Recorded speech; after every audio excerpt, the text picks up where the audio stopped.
Grayson, say hi. Hi. Thank you.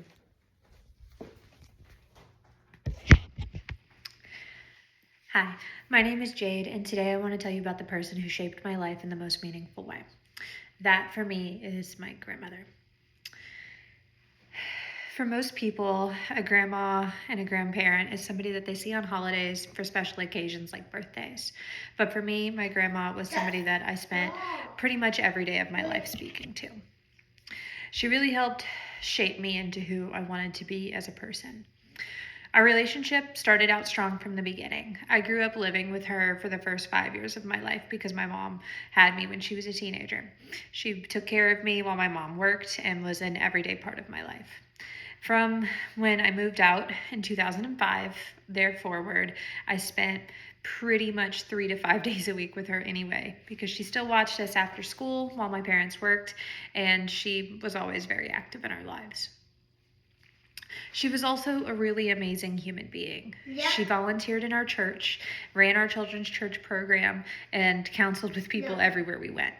I still remember multiple times growing up where we'd go out to a restaurant and she would walk up to a random person and ask to pray with them. I used to think it was a little bit embarrassing, but now I realize she had a really incredible gift for knowing when somebody really needed her. When I was 23 years old in 2021, my grandma was diagnosed with stage 4 breast cancer. She originally thought that she just had candida, but it ended up being much more serious than that. And the doctor said we caught it just before it became terminal. She sat us down one by one and had a conversation with each of us about it. And it was a really hard thing for our family to process. We couldn't understand how somebody who had given their entire life to God could be suffering this way. But she made the most of it. We even had a hairmony party to celebrate when she started losing her hair and took turns shaving her head, and then had a wig fashion show. It's probably one of my favorite memories of my grandma.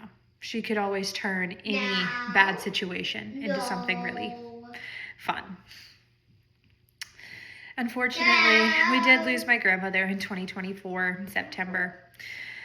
She made it through chemo and 3 rounds of radiation before she unfortunately succumbed to the cancer. I got to be the last person that she had a real conversation with. They say that whenever somebody starts to pass away, they have one last moment of clarity and seem like they're getting better before things go drastically downhill. And I was very blessed to have that last conversation with her.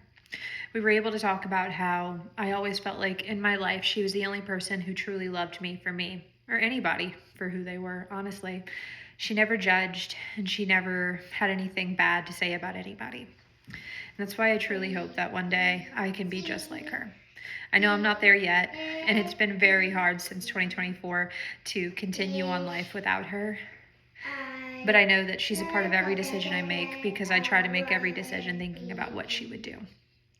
This is why my grandma, Denise, is the #1 person who shaped my life, and I'm forever grateful for God putting her in my life. Thank you.